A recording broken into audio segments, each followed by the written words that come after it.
ಹಸ್ತಿನಾವತಿಯ ತುಂಬಿದ ರಾಜ್ಯಸಭೆ ಆ ದುಶಾಸನದಿಂದ ಅಪಮಾನಿತರಾದೆ. ಕದ್ದ ಕಳ್ಳರಂತೆ ಕೀಚಕಭಂಗವನ್ನು ಸಹಿಸಿದೆ. ಇನ್ನೇನು ನನ್ನ ಕಷ್ಟದ ದಿನಗಳು ಕಳೆದವು. 4 ದಿವಸವಾದರೂ ಸುಖವಾಗಿರೋಣವೆಂದು ಭಾವಿಸಿದರೆ ಹೆಜ್ಜೆ ಹೆಜ್ಜೆಗೂ ಅಪಮಾನ. ಛೇ ವಿಧಾತ, ಈ ದ್ರೌಪದಿಯ ಹಣೆಯಲ್ಲಿ ಇನ್ನು ಏನೇನು ಬರೆದಿರುವೆ ದೇವಾ, ಏನೇನು ಬರೆದಿರುವೆ.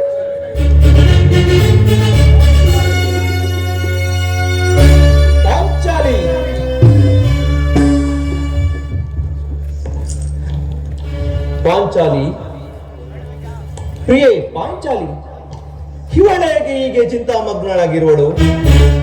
ಶಾಂತೆ ಶಾಂತೆ, ವರ ವೀರರಾಗಿ ವರ ಪತ್ನಿಯಾಗಿ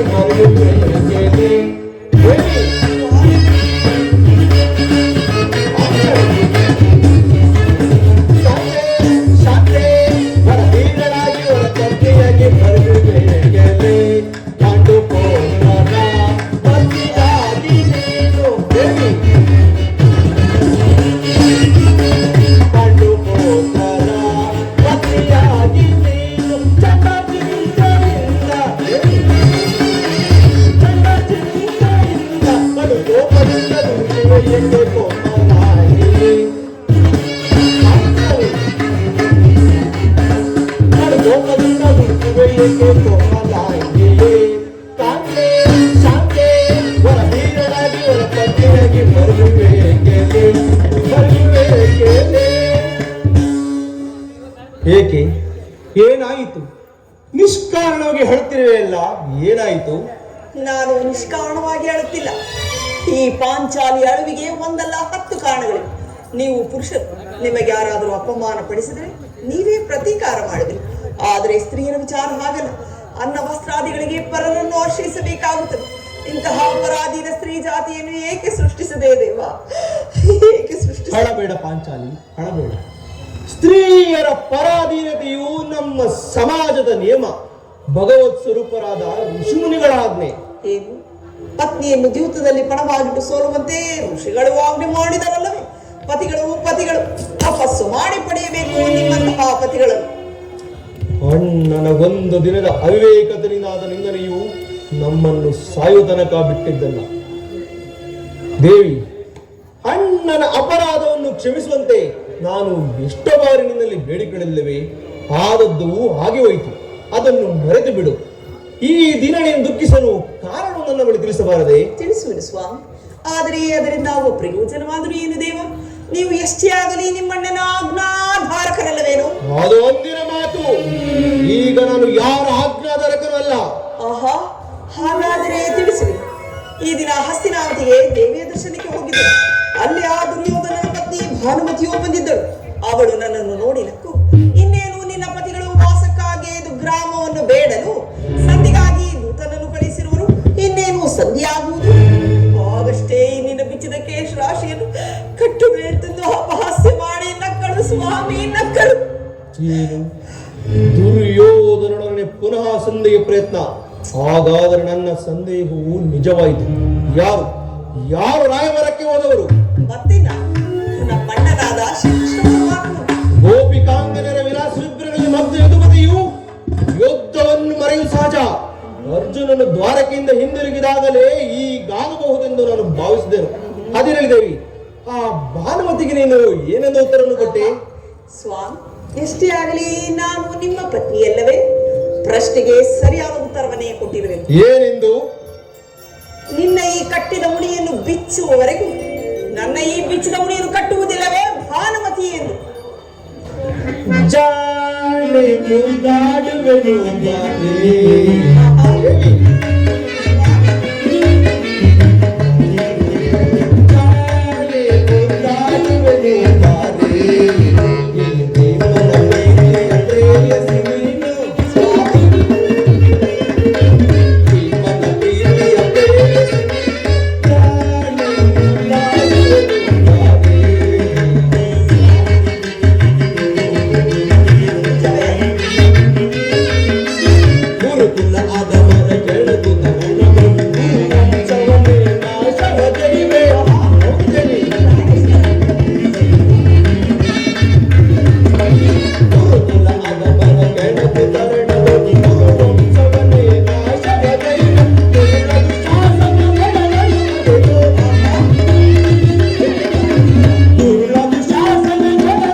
ಸ್ವಾಮಿ. ಪ್ರಾಣೇಶ್ವರ, ನಿಮಗೆ ಬಹಳ ಆಯಾಸಗೊಂಡಿರುವಿರಿ, ಕ್ಷಣಕಾಲ ವಿಶ್ರಮಿಸಿಕೊಳ್ಳಿ ಸ್ವಾಮಿ.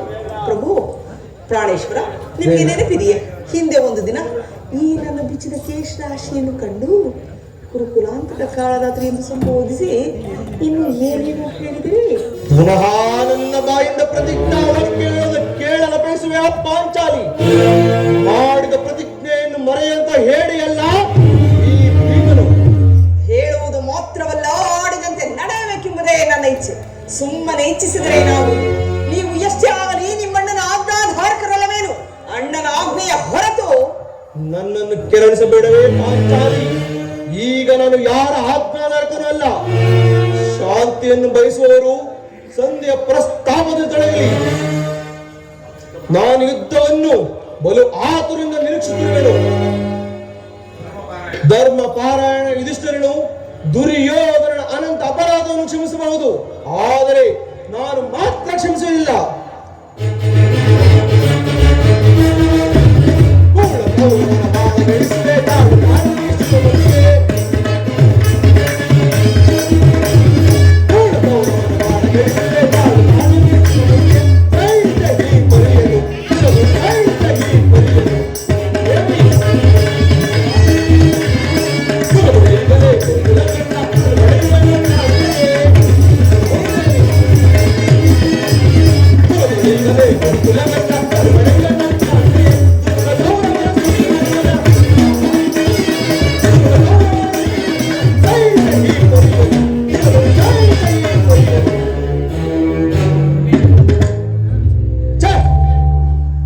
ಭೀಮನು ಆಗಲೇ ಕೆಳಗಿದ ಸಿಂಹದಂತೆ ವಿಜೃಂಭಿಸುತ್ತು. ಆತನನ್ನು ಶಮನ ಮಾಡಲು ನಿನ್ನಂತೂ ಮತ್ತಾರು ಶಕ್ತರಲ್ಲ. ಅರ್ಜುನ, ಈ ಸಾರಿ ಭೀಮನ ಕೋಪಕ್ಕೆ ಈ ದ್ರೌಪದಿಯೇ ಮೂಲ ಕಾರಣವೆಂದು ತೋರುತ್ತಿರುವುದು. ಶ್ರೀಕೃಷ್ಣ ಪರಮಾತ್ಮನು ಹೇಳುತ್ತಿದ್ದನು, ಜಗತ್ತಿನ ಸುಖ ದುಃಖಗಳಿಗೆ ಸ್ತ್ರೀಯರೇ ಮೂಲ ಕಾರಣವೆಂದು.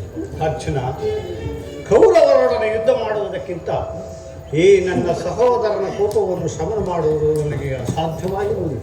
ಸಹೋದರ ಭೀಮಸೇನ, ನನ್ನಲ್ಲಿ ಕೋಪ ಬೇಕಮ್ಮ. ಪಾಂಚಾಲಿ, ಸಮಾಚಾರವೇನು? ಅಣ್ಣನೇಕೆ ಸಿಟ್ಟಾಗಿರುವುದು? ಏಕೆ ಸ್ವಾಮಿ, ಈ ನನ್ನ ಬಿಚ್ಚಿದ ಬಿರುಬೂದಲು ನಿಮ್ಮ ಪ್ರಶ್ನೆಗೆ ಉತ್ತರಿಸುತ್ತಿಲ್ಲ. ಅಗ್ರಜ, ಸಮಯಕ್ಕೆ ಸರಿಯಾಗಿ ಬಂದೆ. ನನಗೆ ಯಾರಲ್ಲಿಯೂ ಕೋಪವಿಲ್ಲ. ಅರ್ಜುನನ ಸಮ್ಮುಖದಲ್ಲಿ ನಾನೊಂದು ವಿಷಯವನ್ನು ಹೇಳಬೇಕೆಂದಿದ್ದೆನು. ಅದನ್ನು ನಿಮ್ಮಿಬ್ಬರ ಸಮ್ಮುಖದಲ್ಲಿ ಈಗಲೇ ಹೇಳುವೆನು. ಈ ಸಂಧಿಯ ಪ್ರಸ್ತಾಪವು ನಮಗೆ ಉಚಿತವಾಗಿಯೇ ಕಾಣಬಹುದು. ಅದಕ್ಕೆ ಅರ್ಜುನನು ಅನುಭವಿಸಬಹುದು, ನಕುಲ ಸಹದೇವರು ಸುಮ್ಮನಿದ್ದರು. ಆದರೆ ಈ ದಾಸ್ಯವೃತ್ತಿಯನ್ನು ನಾನು ಪಾಂಡವರ ಕಳಂಕವೆಂದೇ ಭಾವಿಸುವೆನು. ದರಿದ್ರ ಭಿಕ್ಷಕರಂತೆ ಕಂಡವರ ಮನೆಯ ಬಾಗಿನಲ್ಲಿ ಸಂಧ್ಯಾಚರಣೆ ನಡೆಸಲು ಪಾಂಡುರಾಜೇಂದ್ರನು ನಮ್ಮನ್ನು ಪುತ್ರರನ್ನಾಗಿ ಪಡೆಯಿಲ್ಲ. ಈ ಅಪಮಾನವು ನಿಮಗೆ ಸಹ್ಯವಾಗಿ ಕಾಣಬಹುದು, ಆದರೆ ಇನ್ನೊಂದು ಗಳಿಗೆಯೂ ನಾನು ಸಹಿಸಲಿಲ್ಲ. ಯುದ್ಧಕ್ಕಾಗಿ ನಿಮ್ಮ ಅನುಮತಿಯನ್ನಾಗಲಿ ಅರ್ಜುನನ ಸಹಾಯವನ್ನಾಗಲಿ ನಾನು ಅಪೇಕ್ಷಿಸುವುದಿಲ್ಲ. ನಾನು ಮತ್ತು ಈ ನನ್ನ ಗದೆಯವರಡೆ ಗುರುಕುಲವನ್ನು ಸಂಪೂರ್ಣವಾಗಿ ನಾಶ ಮಾಡಬಲ್ಲೆನು. ನೀವು ನಿಶ್ಚಿಂತೆ ಈ ಸಂಧಿಯ ಪ್ರಸ್ತಾಪದಲ್ಲಿ ತೊಡಗಿರಿ, ನನಗೆ ತೋರಿತರಣ ಮಾಡುವೆನು. ನಿನ್ನ ಕೋಪವನ್ನು ತಡೆಯುವ ಶಕ್ತಿ ನನ್ನಲ್ಲಿಲ್ಲ. ಶಾಂತನಾಗುತ್ತಮ್ಮ. ಕೋಪ ಮಾಡಬೇಡ. ಅಗ್ರಜನು ನಮ್ಮೆಲ್ಲರಿಗೂ ಹಿರಿಯುವನು. ಆತನ ಮಾತನ್ನು ಮೀರಿ ಅಲಿಯುವುದು ಅನುಚಿತ. ಪಾಂಚಾಲಿ,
ಕ್ಷತ್ರಿಯ ಧರ್ಮವನ್ನು ಮರೆಯುವುದು ನಿಮಗೆ ಉಚಿತವೆನಿಸುತ್ತಲ್ಲವೇ? ಯುದ್ಧದಂತೆ ಶಾಂತಿ ಸಂರಕ್ಷಣೆಯು ಕ್ಷತ್ರಿಯನ ಕರ್ತವ್ಯ. ಯುದ್ಧವು ಎಂತಹ ಘೋರ ಕರ್ಮ ಎಂಬುದು ನೀವು ತಿಳಿದಿಲ್ಲ. ನಾವುಗಳು ಅಭಿಮಾನಕ್ಕೆ ವಶರಾಗಿ ಯುದ್ಧವನ್ನು ಪ್ರಾರಂಭಿಸಿದರೆ ಮುಂದಿನ ನಮ್ಮ ಅವಿಚಾರಕ್ಕಾಗಿ ನಾವೇ ದುಃಖಿಸಬೇಕಾಗಿರುವುದು. ಅದಕ್ಕಾಗಿಯೇ ನಾನು ಸಂಧಿಗಾಗಿ ಸರ್ವ ಪ್ರಯತ್ನಗಳನ್ನು ನಡೆಸುತ್ತಿರಬೇಕು. ರಾಜೇಂದ್ರ, ದೌಮ್ಯರನ್ನು ಸಂಧಿಗಾಗಿ ಕಳುಹಿಸಿ ಅಪಮಾನಪಡಿಸಿದರೆ ಕುಲಪುರೋಹಿತರನ್ನು ಕಳಿಸಲು ಇದು ಮದುವೆಯ ಔತಣ ಕೂಟವಲ್ಲವೆಂಬ ಪರಿಜ್ಞಾನವೇ ನಿಮಗೆ ಇಲ್ಲದೆ ಹೋಯಿತು. ಅದಕ್ಕೆ ಆ ದರ್ಪಿತ ದುರ್ಯೋಧನನು ತಕ್ಕ ಉತ್ತರವನ್ನೇ ಕೊಟ್ಟನು. ಪುನಃ ಶ್ರೀಕೃಷ್ಣನನ್ನು ಕಳಿಸಿ ಅಪಮಾನಕ್ಕೆ ಗುರಿಪಡಿಸಿರಲೆಂಬುದೇ ನನ್ನ ಚಿಂತೆ. ಏನೀ ಕೋಲಾಹಲ? ಅರ್ಜುನ, ನಾನಿನ್ನು ಹೋಗುವೆನು. ಈ ಸಂಧಿಯ ಫಲಾಫಲಗಳನ್ನು ಕೇಳುವುದರಿಂದ ನನಗೆ ಯಾವ ಪ್ರಯೋಜನವೂ ಇಲ್ಲ. ಸಹೋದರರೇ, ನಿಮ್ಮ ಅಪೌರುಷದ ವರ್ತನೆಯ ಪುರಸ್ಕಾರ ನಿಮಗಿರಲಿ. ಪ್ರತಿಜ್ಞೆಯಿಂದ ನಡೆಯುವ ಸ್ವತಂತ್ರ ಮಾತ್ರ ನನಗಿರಲಿ. ಪ್ರಾಣೇಶ್ವರ, ಏನು ತಾಯಿ ಕಡೆಯೇ ಬರುತ್ತಿರುವುದು. ಹಸ್ತಿನಾವತಿಯ ಸಮಾಚಾರವನ್ನು ತಿಳಿದು ಬಳಿಕ ನೀವು ಇಷ್ಟ ಬಂದಂತೆ ಮಾಡಿರುವಂತೆ ಸ್ವಾಮಿ.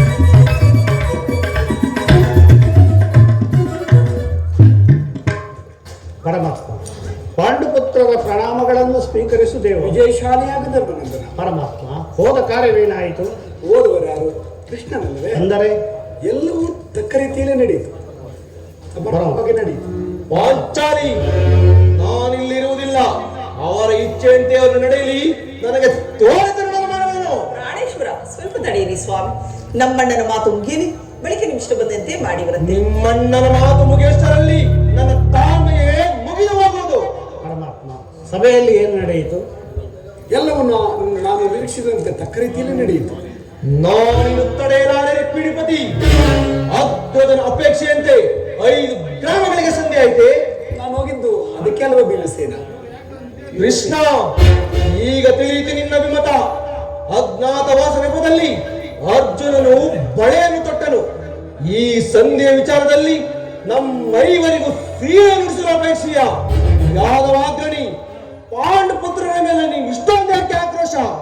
ಭೀಮಸೇನ, ನಿನಗೆ ಇಷ್ಟೊಂದು ಆಸನೆ ಏಕೆ? ಸಾವಧಾನದಿಂದ ನನ್ನ ಮಾತನ್ನು ಸಂಪೂರ್ಣವಾಗಿ ಕೇಳು. ಇದು ನಿನಗೆ ಹೆಚ್ಚಿಗೆ ಸಂಬಂಧಿಸಿದ ವಿಷಯ. ಸ್ವಾಭಿಮಾನ ಶೂನ್ಯವಾದ ಸಂಧಾನೊಡನೆ ಈ ಭೀಮನಿಗಂತಹ ಸಂಬಂಧ ಇರುವುದು, ಅತ್ಯಂತ ನಿಕಟವಾದ ಸಂಬಂಧವಿರುವುದು. ಕೃಷ್ಣ, ಮುಂದೇನಾಯಿತು? ರಾಜ್ಯಸಭೆಯಲ್ಲಿ ನಿಮ್ಮ ಸಂದೇಶವನ್ನು ತಿಳಿಸಿದೆನು. ಅವರೆಲ್ಲರೂ ಒಪ್ಪಿದರು. ಯಾರ್ಯಾರು ಒಪ್ಪಿದರು? ಭೀಷ್ಮ, ದ್ರೋಣ ಮುಂತಾದವರು. ಆ ದುರ್ಯೋಧನ ಆತನೂ ಸಹ. ಇನ್ನೊಂದು ಕೆಲಸವಿಲ್ಲ. ಕೃಷ್ಣ, ಈ ದುರ್ವಾರ್ತೆಯನ್ನು ಕೇಳಬೇಕೆಂಬುದು ನಿನ್ನ ಇಚ್ಛಾಯಿತು. ಕೃಷ್ಣ, ಸಾಧಿಸಿದೆ. ಸಾಧಿಸು, ಬಹಳ ಚೆನ್ನಾಗಿ ಸಾಧಿಸು. ಸಹೋದರರೇ, ನಿಮ್ಮ ಅಪೌರುಷದ ಪುರಸ್ಕಾರವನ್ನು ನೀವೇ ಬಯಸಿ. ಅದರಲ್ಲಿ ಈ ಭೀಮನು ಯಾವುದೇ ಭಾಗವನ್ನು ಅಪೇಕ್ಷಿಸುವುದಿಲ್ಲ. ಯಾಜ್ಞಶೇನಿ, ನೀನು ನಿರಾಶರಾಗಬೇಡ. ಈ ಭೀಮನು ಬದುಕಿದ್ದರೆ ನಿನ್ನ ಸೇಡನ್ನು ತೀರಿಸಿದ ಬಿಡನು. ಭೀಮಸೇನ, ನಿಲ್ಲಯ್ಯ. ನಿಜವಾಗಿಯೂ ನೀನು ಇಡಿಂಬಪತಿಯೇ ಸರಿ. ಇಷ್ಟೊಂದು ಕೋಪವಿಲ್ಲದಿದ್ದರೆ ಆ ರಕ್ಕಸೆಯನ್ನು ಆಳುವುದು ಹೇಗೆ ಸರಿ? ಸಾವಧಾನದಿಂದ ನನ್ನ ಮಾತನ್ನು ಕೇಳು. ಸುಮ್ಮನೆ ನನ್ನನ್ನು ಕಾಣಬೇಡ ಕೃಷ್ಣ. ಈ ಸಂಧಿಯ ಸುದ್ದಿಯು ನನಗೊಪ್ಪದು ಭೀಮಸೇನ, ನಿನಗೆ ಒಪ್ಪುವ ವಿಚಾರ ಹೊಂದಿರುವುದು. ಆ ದುರ್ಯೋಧನನು ನಿನಗೊಂದು ಪ್ರಿಯವಾದ ಸಂದೇಶವನ್ನು ಕಳಿಸಿರುವನು. ಏನು? ದುರ್ಯೋಧನನ ಸಂದೇಶವೇ? ಹಾಗಾದರೆ ಅದು ಸಂಧಿಯಾಗಿರಲಾರದು. ಹೇಳು ಕೃಷ್ಣ, ಏನು ಆ ಸಂದೇಶ? ಅದನ್ನು ಕೇಳುವ ಇಚ್ಛೆ ಇದ್ದರೆ ನೀನು ನನ್ನ ಬಳಿ ಕೈ ಕಟ್ಟಿಕೊಂಡು ಕುಳಿತುಕೋಬೇಕು. ಇಲ್ಲ ಇಲ್ಲ, ನಿಂತಿದ್ದಂತೆ ಹೇಳಿಬಿಡು. ಇಲ್ಲ, ನೀನು ಕುಳಿತುಕೊಳ್ಳದ ಹೊರತು ನಾನು ಹೇಳುವುದಿಲ್ಲ. ಕೃಷ್ಣ, ಪರಿಹಾಸ್ಯ ಏಕೆ? ಈ ಪರಿಹಾಸ್ಯವಲ್ಲ ಭೀಮಸೇನ. ನಿನ್ನನ್ನು ಕಂಡರೆ ನನಗೆ ಅಷ್ಟೊಂದು ಭಯ. ಆ ಗದೆಯನ್ನು ದೂರವಾಗಿಟ್ಟು ನನ್ನ ಪಾರ್ಶ್ವದಲ್ಲಿ ಬಂದು ಕುಳಿತುಕೋ. ಆಗ ನಿನಗೆ ಪ್ರಿಯವಾದ ಸಂದೇಶವನ್ನು ಹೇಳುವೆನು. ಇದು ನಿನ್ನ ಅಪೇಕ್ಷೆ ಅಂತ ಇಟ್ಟಿದ್ದೇನು. ಈಗಲಾದರೂ ಹೇಳು, ಏನು ಆ ಸಂದೇಶ? ನೀನು ಕೋಪ ಮಾಡುವುದಿಲ್ಲವಷ್ಟೇ. ಅದು ಆಗಲಿ.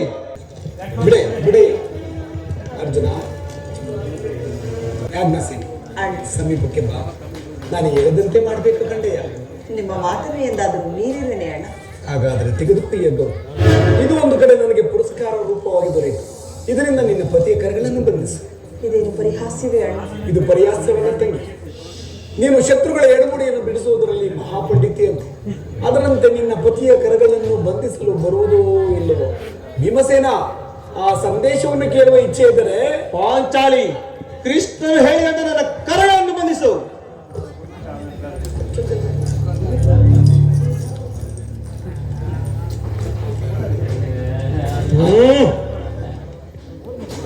ಈಗ ಕೇಳಿ ನನ್ನ ಸಂದೇಶ. ಭೀಮಸೇನನ್ನು ಬಂಧಿಸಿರುವ ಹಗ್ಗವು ಈ ದಿನ ರಾಜ್ಯಸಭೆಯಲ್ಲಿ ನನ್ನ ಅಂಗಾಂಗಗಳನ್ನು ಬಂಧಿಸಲು ಅನುವಾಗಿತ್ತು. ಯಾರು ಈ ಕಾರ್ಯವನ್ನು ಮಾಡಿದವರು? ಏನು ಹೇಳಿದ ಕೃಷ್ಣ? ಈ ಹಗ್ಗದಿಂದ ನಿನ್ನನ್ನು ಬಂಧಿಸಲೆತ್ತಿಸಿದ ಆ ದುರಾತ್ಮರು ಇನ್ಯಾರು?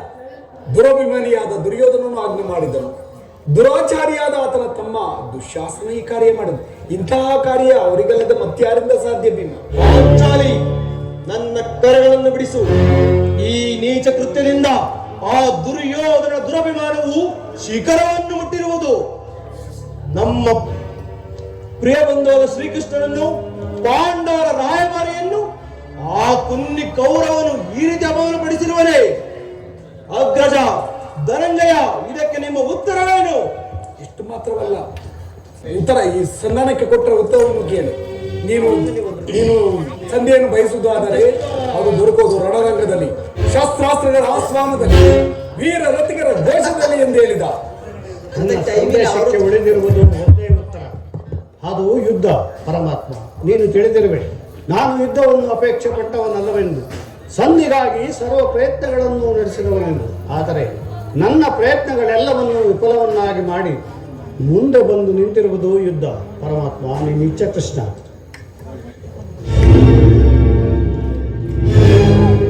ಅಗ್ರಜ, ನನ್ನ ಕರಗಳನ್ನು ಬಿಡಿಸು. ಬಿಡಿಸುವುದಿಲ್ಲವೇ? ಧನಂಜಯ, ನೀನಾದರೂ ಬಿಡಿಸು. ನೀನು ಬಿಡಿಸುವುದಿಲ್ಲವೇ? ಕೃಷ್ಣ, ನೀನು ಬಿಡಿಸುವುದಿಲ್ಲ ಬಿಡು. ಕಪಟ ನಾಟಕ ಸೂತ್ರಧಾರಿ, ಬೇಡ. ಯಾರು ಬಿಡಿಸುವುದು ಬೇಡ, ನಾನೇ ಬಿಚ್ಚಿಕೊಳ್ಳುವೆನು. ಜೈ ವಾಸುದೇವ. ಎಲ್ಲಿ ನನ್ನ ಕಥೆ? ಈಗ ಕೇಳಿರಿ ಎಲ್ಲರೂ ನನ್ನ ಪ್ರತಿಜ್ಞೆಯನ್ನು.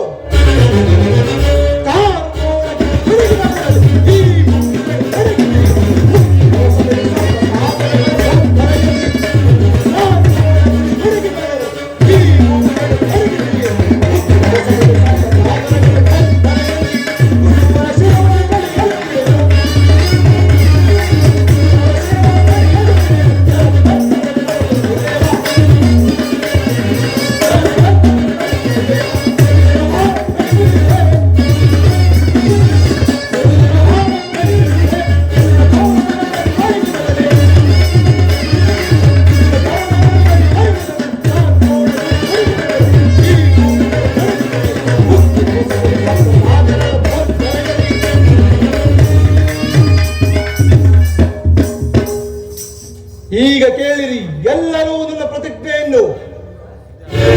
ನಾನು ವಾಯುದೇವನ ಅಂಶದಿಂದ ಜನಿಸಿದ್ದೇ ನಿಜವಾಗಿದ್ದರೆ, ವೀರಮಾತೆ ಕುಂತಿದೇವಿಯ ಸ್ತನಪಾನ ಮಾಡಿದ್ದೇ ಸತ್ಯವಾಗಿದ್ದರೆ, ನಾಳಿನ ಭಯಂಕರವಾದ ಯುದ್ಧದಲ್ಲಿ ಕೌರವರ 98 ಮಂದಿ ಸಹೋದರರನ್ನು ಸಂಪೂರ್ಣವಾಗಿ ನಾಶ ಮಾಡಿ ಆ ದುರುಳ ದುಶ್ಯಾಸನ ವಕ್ಷಸ್ಥಳವನ್ನು ಬರೆದು ಅವನ ದುಂಡಿಗೆ ಬಿಸಿ ರಕ್ತದಿಂದ ಪಾಂಚಾಲಿಯ ಬಿಡಿ ಮುಡಿಗೆ ಕಟ್ಟಿಸುವೆ. ತದನಂತರ ಆ ದರ್ಪಿತ ದುರ್ಯೋಧನನ ತೊಡೆಯನ್ನು ಈ ನನ್ನ ಗನಗಲಾದಂಡೆಯಿಂದ ಮುರಿದು ಅವನ ರಾಜಕೀಟವನ್ನು ನನ್ನ ಎಡಗಾಲಿನಿಂದ ಪುಡಿ ಪುಡಿ ಮಾಡದೆ ಹೋದರೆ ನನ್ನ ಗತಿ ಭಯಂಕರವಾದ ನರಕವೇ ಪ್ರಾಪ್ತಿಯಾಗಲಿ. ವಾಸುದೇವ, ಇದಕ್ಕೆ ನಿನ್ನ ಪಾದವೇ ಸಾಕ್ಷಿ.